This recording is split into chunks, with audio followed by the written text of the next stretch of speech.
Bien, ahora amigos, amigas, gracias por estar con nosotros nuevamente una semana más. Por ahí nos hemos ausentado un poquito, pero pues ya teníamos algunas cuestiones personales, académicas, laborales, etcétera, que teníamos que atender, pero pues ya estamos de nueva cuenta con ustedes en esta edición de Coyunturas Políticas, su podcast a través de la plataforma de su plataforma favorita de podcast, Spotify.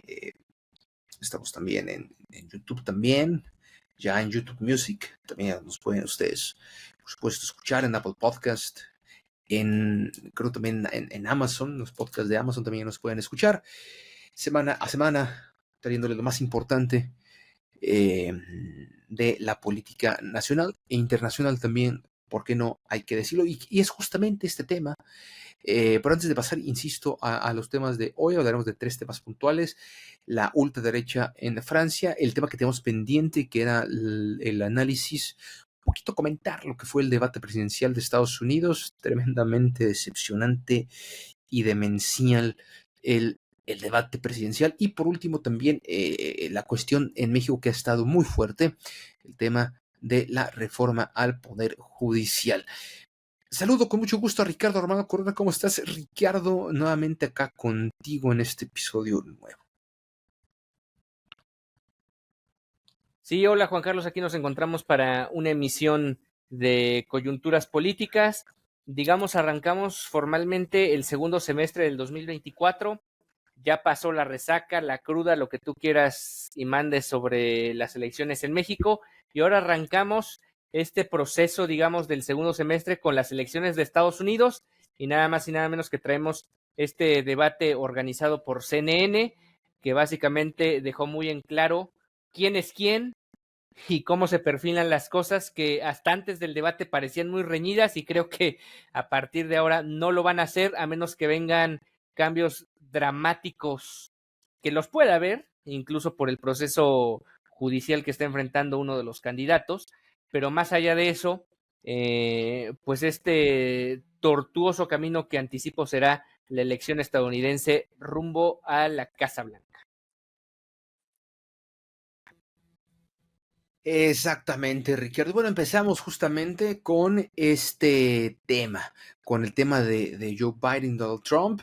Por ahí está esta caricatura política de, pues de lo que fue, ¿no? Burlándose un poquito, ¿no? La capacidad que tienen los caricaturistas, los moneros, de retratar la realidad con esa manera tan jocosa y a veces también ya uno sabe ni si reír o llorar, ¿no? Por un lado, Donald Trump, un presidente que está siendo juzgado todavía al día de hoy, tanto por Stormy Daniels como por el asalto al Capitolio, un hombre que se la pasa diciendo mentira tras mentira, tras mentira, tras mentira, tras mentira, y que a pesar de eso tiene un apoyo popular impresionante. Un criminal confeso que es también casi octogenario contra un octogenario que ya no tiene la capacidad, creo yo, cognitiva ni física como para contender por la presidencia de la oficina más importante del planeta. Una potencia económica, una potencia militar, una potencia nuclear. Estados Unidos es eso. Esa es la importancia que tiene los Estados Unidos. Y está un Joe Biden que le cuesta muchísimo y le van a dar ya dos, tres ideas. En redes sociales o sea, sí también hay muchos videos que exageran muchísimo la realidad con inteligencia artificial, pero la verdad es que tampoco se puede salvar mucho el señor Joe Biden. La diferencia de 4 años acá es brutal, ¿no?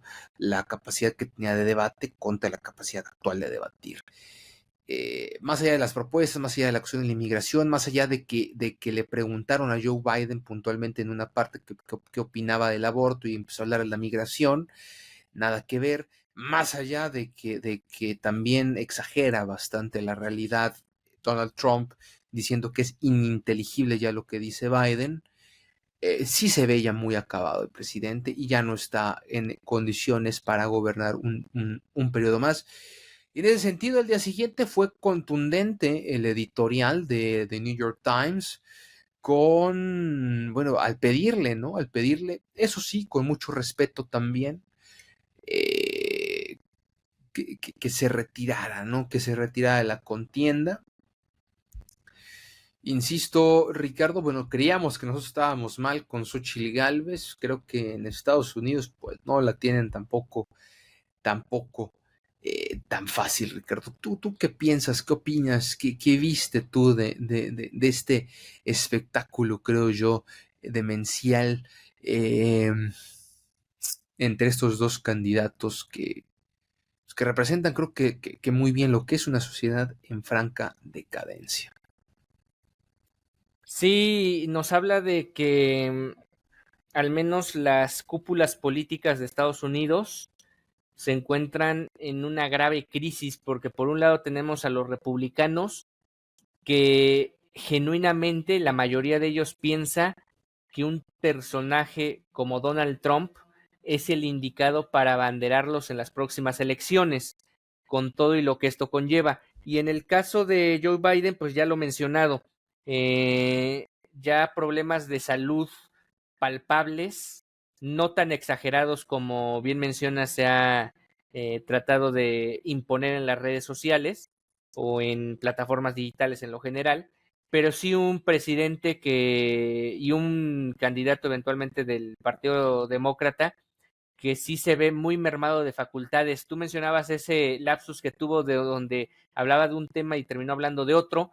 Yo recuerdo Uh -huh, uh -huh. particularmente cuando de plano se le fue la idea y estuvo aproximadamente 10 segundos diciendo excuse me, perdón, perdón, tratando de hilar la idea increíblemente como auténtico persona que ya no tiene el 100% de la capacidad para reaccionar a este tipo de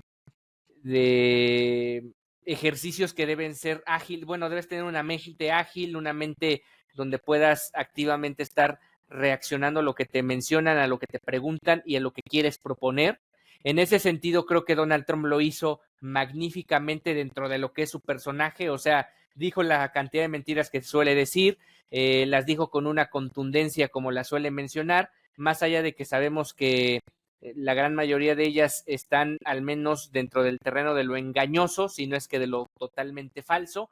Pero bueno, él hablándole a su base, hablándole a su público, siendo muy activo y muy asertivo dentro de lo que cabe en su participación dentro del debate, pero pues obviamente con todos los asegúnes que conocemos con respecto a este señor y pues el caso que está viviendo en materia judicial, que bueno, también seguramente vamos a hablarlo y a profundizar en las próximas semanas porque puede darse el caso que él vaya a la cárcel y aún así siga siendo el candidato del Partido Republicano a la presidencia de los Estados Unidos. Vamos a ver en qué va avanzando esta situación, que por cierto en los próximos días tendrá un paso más en lo que puede ser el proceso final de encarcelamiento o no de Donald Trump.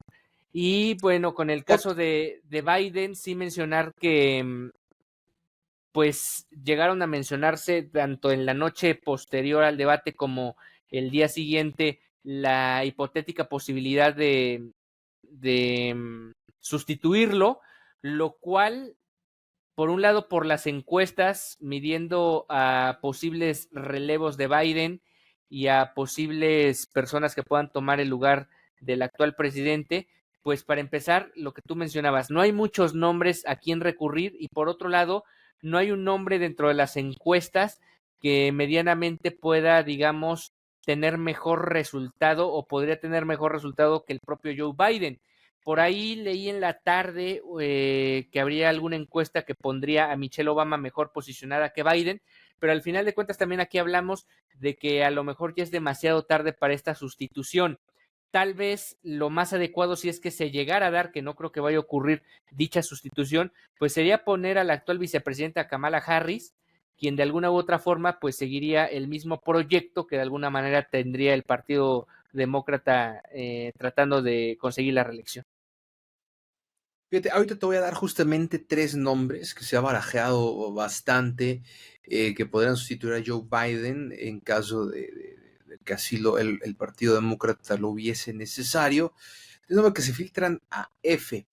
Pero antes, Ricardo, yo te pregunto, otra también una de las cuestiones que se debatió muchísimo y que dio mucho de qué hablar fue quién tiene mejor swing, Ricardo. Para ti, ¿quién tiene mejor swing en este debate? ¿Quién está mejor posicionado en el golf? ¿Cuál de los dos? Porque a ese nivel, para que usted, si no tuvo la oportunidad de verlo, es más, si usted tiene la oportunidad de ver este debate presidencial, desaprovechela, porque de verdad no vale la pena para nada. Es patético el nivel de los dos candidatos. Histórico el debate porque es la primera vez en la historia que se enfrenta un expresidente contra un presidente que se va a reelegir. Eh, pero sí, Ricardo, o sea, a ese nivel, hablando de golf, y ya muy demencial la situación, ¿no? De quién sería mejor en el golf. Yo ahí sí le doy el beneficio de la duda a Donald Trump, que tiene mejor swing que Biden, porque como lo he visto, dudo mucho que hace rato el señor esté jugando golf. Pero ahí te van los tres, Ricardo, nombres que podrían sustituir y que se han barajeado en diferentes medios. Insisto, esa es información de F. En primer lado, como tú lo mencionaste ya, Kamala Harris, que es una opción obvia, pero pues con poca popularidad, también hay que decirlo, sobre todo también que ha sido una candidata, una persona que ha estado, que es muy leal a Joe Biden, estuvo defendiéndola tanto en MSNBC como en otros diferentes canales. Entonces, difícilmente ella va a aceptar relevar a Joe Biden, a pesar de que tiene una buena edad, 59 años.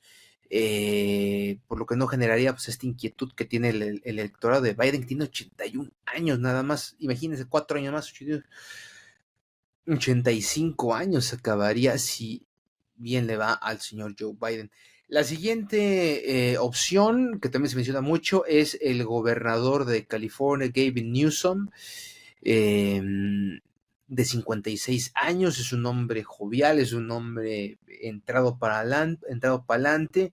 La cuestión con este personaje, con el gobernador de California, es pues ya lo sabemos, ¿no? En Estados Unidos difícilmente un gobernador de California tiene estas oportunidades por la cuestión de este excesivo progresismo.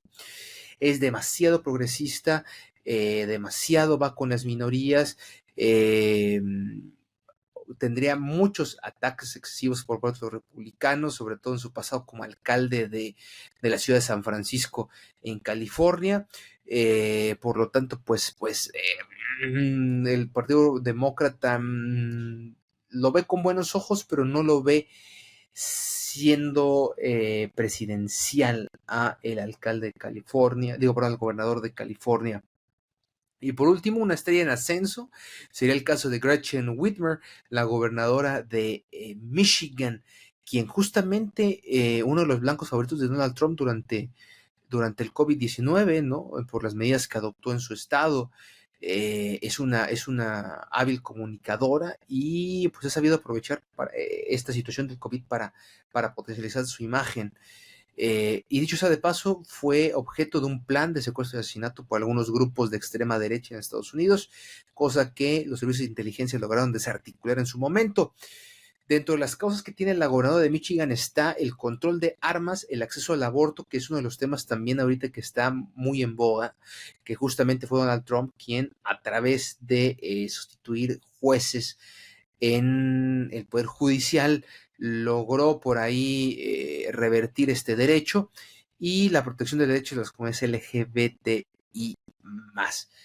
Esos son los tres posibles.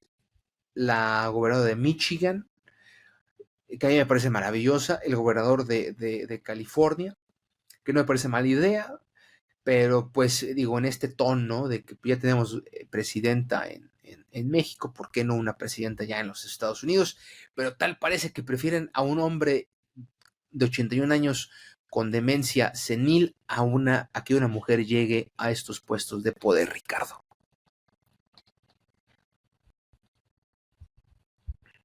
Sí, más allá de los nombres que se pueden barajear y de las alternativas que tendría el Partido Demócrata, yo creo que aquí es también un tema de conceptualidad y de logística.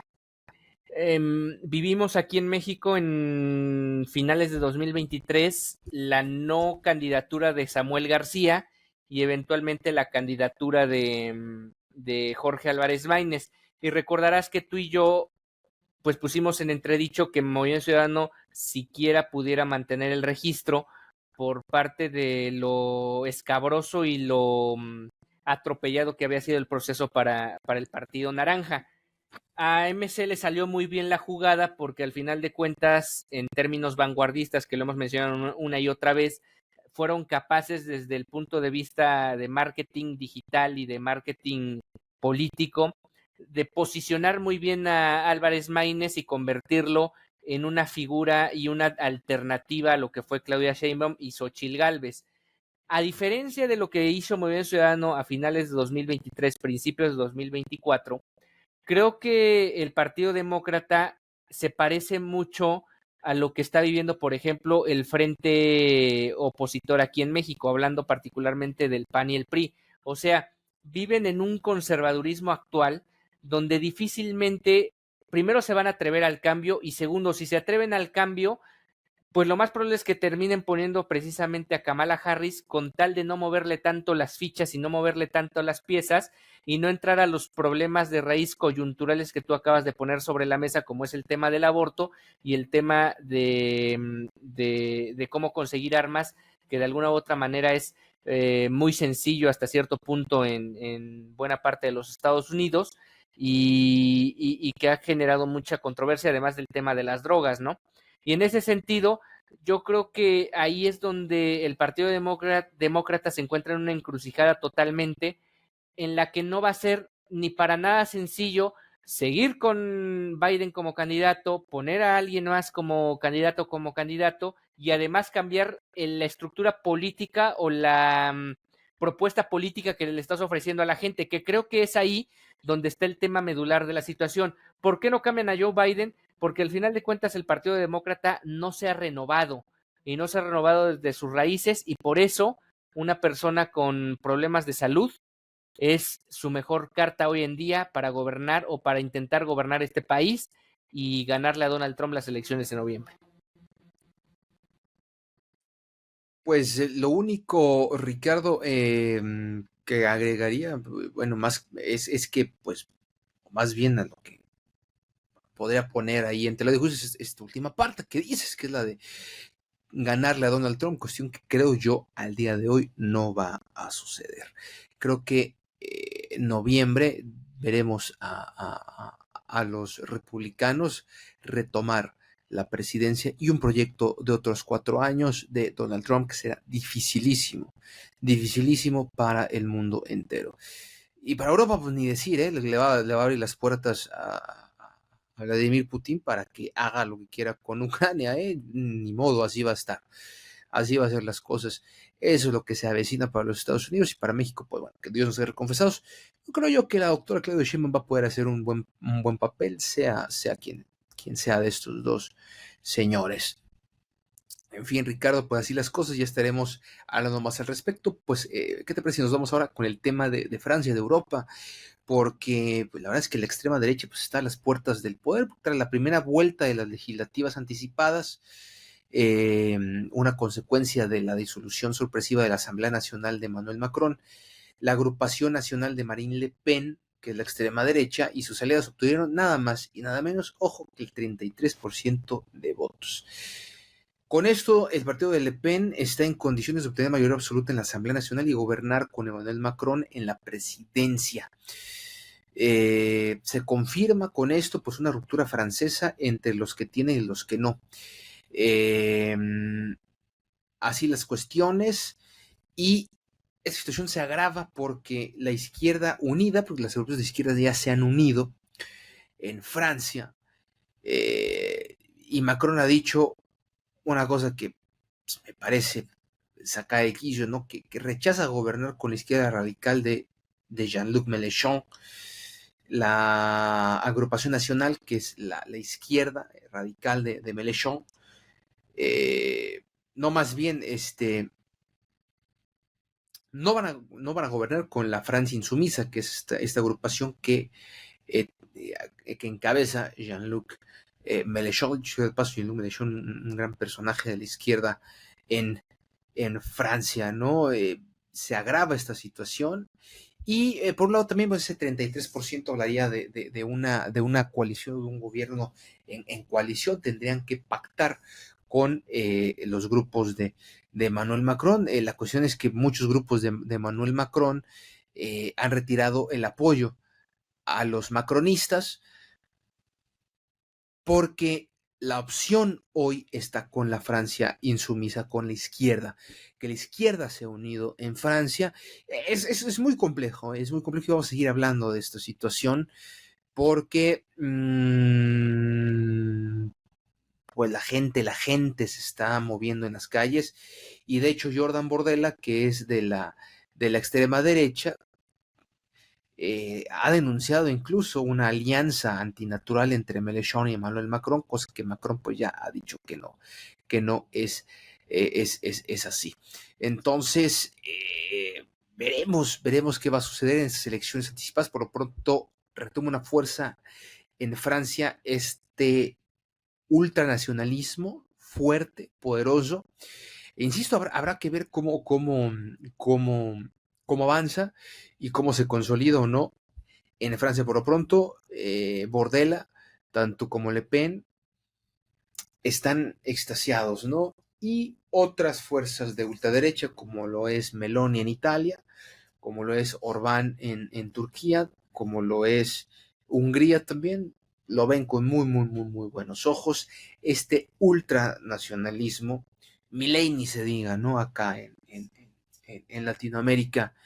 Y Trump también pues ve con buenos ojos esta situación en, en Francia, ¿no? Pero se vienen tiempos difíciles en Europa, sobre todo en Francia, y la gente pues, está marchando, está haciendo bloques antifascistas y demás, porque pues se ha desdemonizado la extrema derecha en Francia, Ricardo.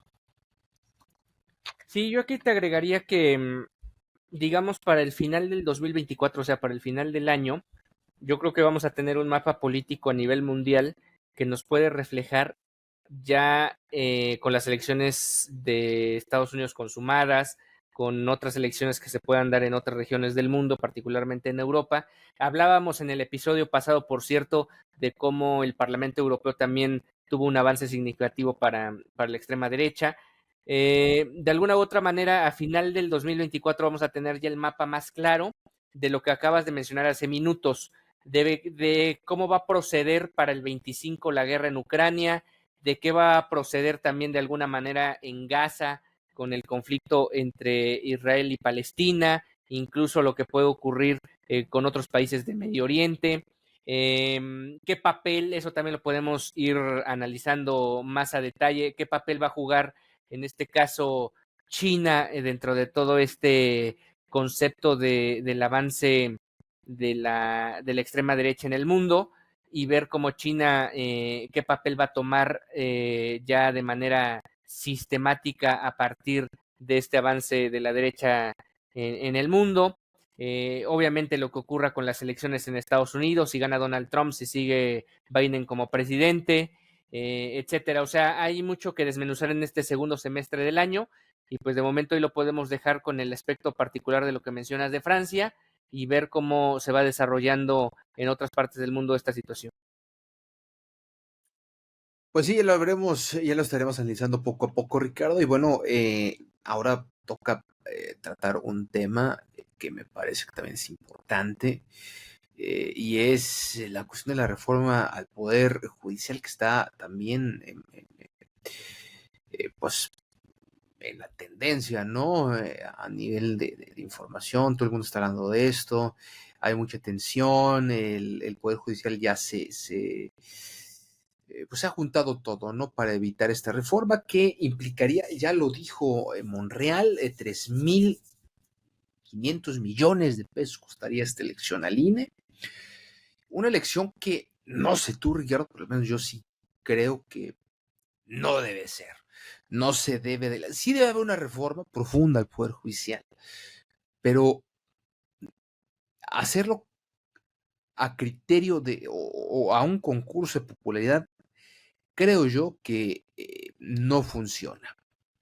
Y casos concretos, retomando una columna que escribió hace poco Hernán Gómez Brera en el Universal, tenemos dos casos únicos en el mundo. Uno es Estados Unidos, justamente, el segundo es Bolivia.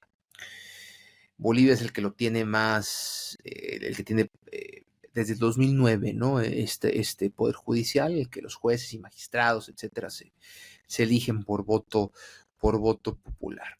Y en Estados Unidos solamente son algunos estados, con algunas excepciones. Y en cualquiera de los dos casos, retomando lo que menciona Hernán Gómez, no ha funcionado.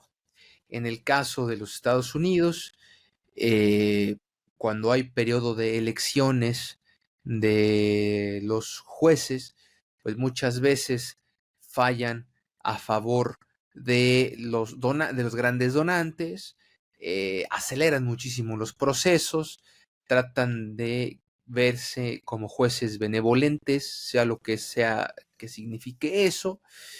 Y hay ciertos patrocinadores, hay ciertos donantes, hay ciertos poderes económicos que influyen mucho en la toma de decisiones de estos jueces.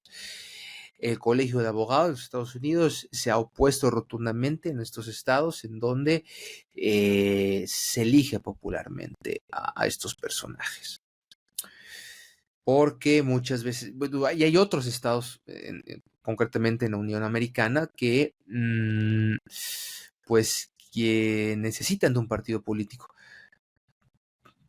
que les preste la estructura para realizar sus campañas, y en donde no se ese partido político, muchos jueces que están en bufete de abogados fuertes, poderosos y con dinero, logran una carrera judicial estable, exitosa, y jueces que no tienen el dinero, no tienen la solvencia o vienen de estratos socioeconómicos muy bajos, se quedan estancados, cosa que también aquí puede pasar en México.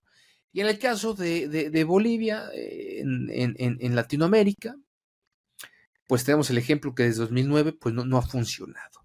No ha funcionado, ha habido reelecciones de jueces, se gasta mucho dinero. De hecho, hoy en día el mismo movimiento del socialismo ya empieza a cuestionar duramente el haber implementado esta situación de elecciones a jueces, a magistrados, a jueces de control, etcétera, etcétera, etcétera, que es demasiado dinero, no funciona y tampoco te garantiza que los poderes económicos, que los poderes empresariales, que los poderes del narcotráfico, pues vayan a influir en las elecciones, sino todo lo contrario. Me parece que también habría ahí que ver esa situación. Es más chamba a un INE que pues por sí ya no tiene tantos recursos. Entonces, no sé, Ricardo, hasta qué punto la doctora Claudia Sheinbaum está consciente de esta situación y hasta qué punto también ella, o hasta qué punto también esta reforma del Poder Judicial, que insisto, sí es necesaria, pero no de esta manera, es más un capricho de Andrés Manuel López Obrador que una verdadera necesidad de este segundo piso de la 4T. Sí, mira, sabemos históricamente que, y para quien no lo sepa, pues es histórico que el poder ejecutivo o los poderes ejecutivos en el mundo, en muchos países, pues tienen al poder judicial en la teoría como un contrapeso significativo de la democracia del país mismo. Aunque realmente sabemos que en la práctica, pues muchos poderes ejecutivos lo que tratan de hacer es cachar y capturar a ese poder judicial y tenerlo a su favor para momentos cruciales en la vida política y pública de determinado país. Yo creo que a lo mejor, y lo vamos a hablar probablemente en las próximas semanas, a lo mejor el caso que puede ser el más relevante en los últimos años sea precisamente del tema que tocamos al inicio de esta emisión, que es el de Estados Unidos. ¿Por qué? Porque Donald Trump puso en el Poder Judicial a ciertos personajes en su primer mandato, que ahora le pueden resultar eventualmente muy útiles, porque ya lo hablaremos a detalle, pero Donald Trump puede terminar en la cárcel y a la vez puede ganar la elección. No está muy claro todo este tema, al final de cuentas, y ya lo estaremos desmenuzando poco a poco, pero puede existir, y ojo con esto, puede existir la posibilidad de que él se autoindulte, o sea, ya siendo presidente se autoindulte de los cargos que tiene, Sí, sí, y sí. todo sería a partir de que tiene el poder judicial a su favor, digamos, dentro, entre comillas, del bando republicano.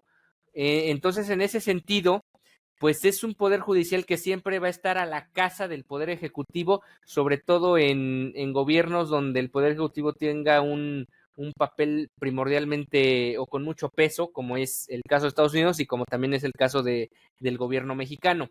Yendo ya al tema particular de aquí de México, pues básicamente lo que preocupa no es tanto si vale o no la pena la reforma judicial, los matices de la misma, obviamente la elección de los magistrados, como bien lo comentaste, sino que básicamente lo último que dijiste, como al ser un capricho del actual presidente, y el actual presidente al tener prácticamente, si es que los dos perredistas o pseudoperredistas que quedan por ahí, o dos priistas enojados con Alito o el mismo Alito, se terminan pasando al bando de la 4T, pues López Obrador va a tener el Congreso, o sea, las dos cámaras a su favor con mayoría calificada durante un mes. Y eso es lo que pone nervioso a todo mundo. Porque si la Cámara de Diputados y la Cámara de Senadores entrara en vigor al mismo tiempo que Claudia Sheinbaum o poquito después que Claudia Sheinbaum, pues sería completamente otra historia, porque estaríamos hablando de que esto ya le tocaría estrictamente a la presidenta electa. Pero como no va a ser así, el gran detalle aquí, más allá de todos los puntos que mencionas, que sí es necesaria una reforma judicial, sobre todo por el tema de corrupción que se vive en las entrañas de este poder, de este poder constitucional, pues digamos que el asunto más polémico es la elección de los magistrados. Y aquí, para no repetir lo que tú mencionabas, yo preferiría una elección mixta de los mismos. ¿A qué voy con esto? A que de los 11, por decir, eso a mí sería el punto ideal al que se podría llegar.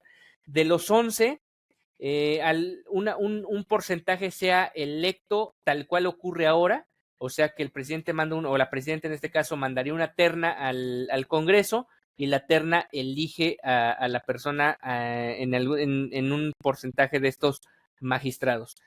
Otra tercera parte yo los elegiría a partir de un colegio judicial, un colegio de magistrados, que digamos, siendo especialistas en la materia, ellos eligieran a las personas más capaces en tomar las riendas del Poder Judicial.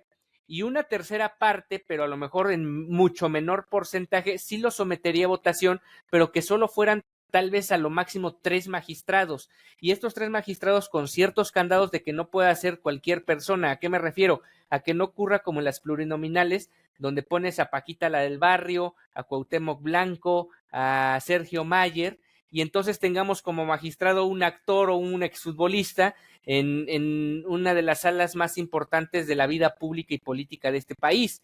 Sí me gustaría que hubiera ciertos candados para que sí se pudieran elegir por un lado, y de alguna manera la sociedad estuviera inmersa en lo que es el Poder Judicial, que por cierto, ahí han salido encuestas donde la mayoría de las personas no tienen la menor idea de qué es el Poder Judicial, y con eso podemos acabar pronto con el tema de lo relevante que es para la mayoría de las personas este tema, aunque más que nada yo siento que es una plática entre politólogos, medios de comunicación y gente que sí está metida y que sabe del tema del Poder Judicial.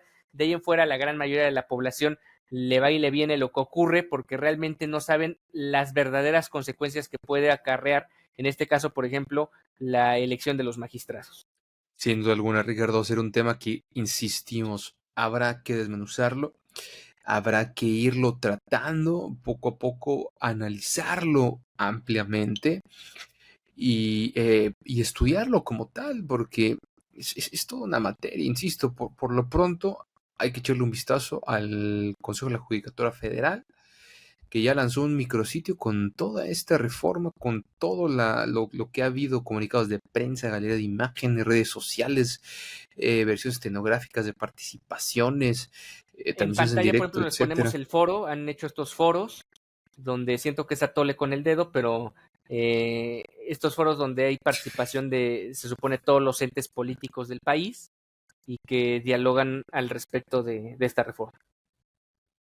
Pues ahí está, será un tema, Ricardo. Y bueno, nada más para finalizar con algunas, con un tema también, otro tema que ha estado también en redes bastante interesante, es la cuestión con Latinus, con Latinos, o Latinos, o Latinus, o Latinus, como usted le quiere llamar, está siendo investigada por la Unidad de Inteligencia Financiera, por lavado de dinero, presunto lavado de dinero, por ahí dinero mal habido.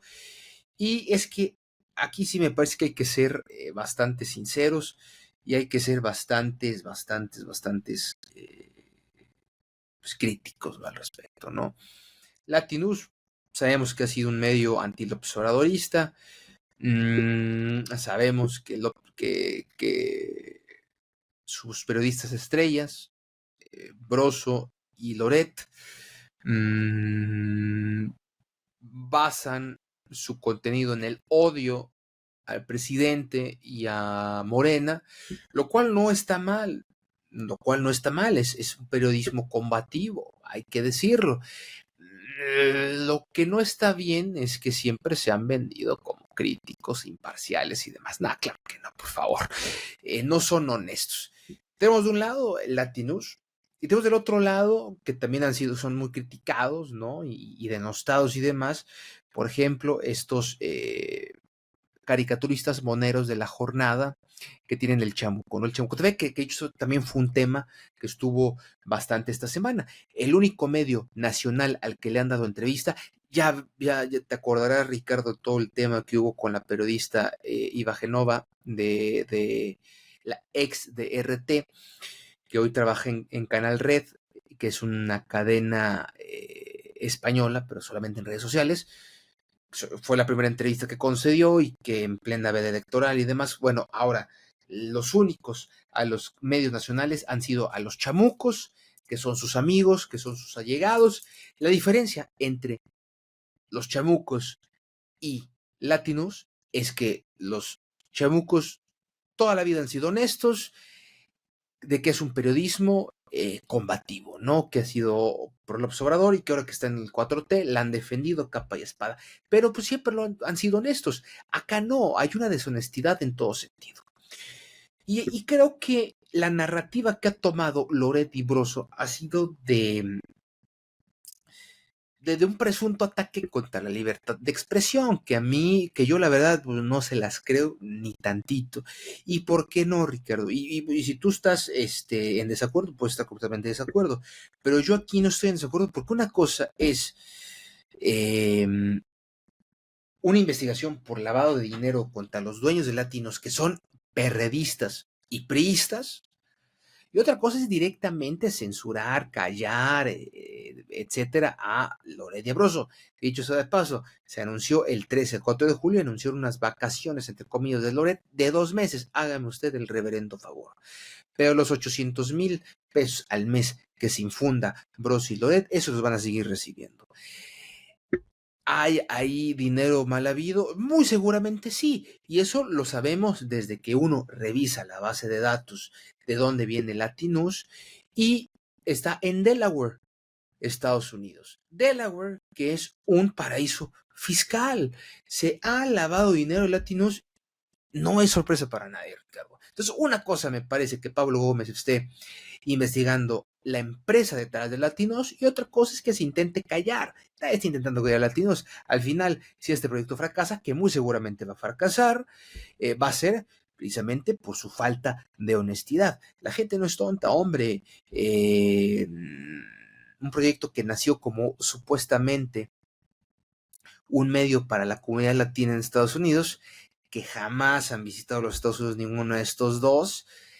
Desde ahí ya empezamos mal, ¿no? Lo que empieza mal termina mal y este medio empezó mal y va a acabar seguramente mal con estos comunicadores, pues en otros medios o en otros proyectos, porque insisto, o sea, van a seguir dentro del medio, van a seguir haciendo críticas duras, pero pues seguramente en otro lado, porque también, dicho sea de paso, muchos empleados de Latinos y empleados que son editores, redactores, la gente que está detrás y que les sirve muchas veces, tanto a Broso como a Loret.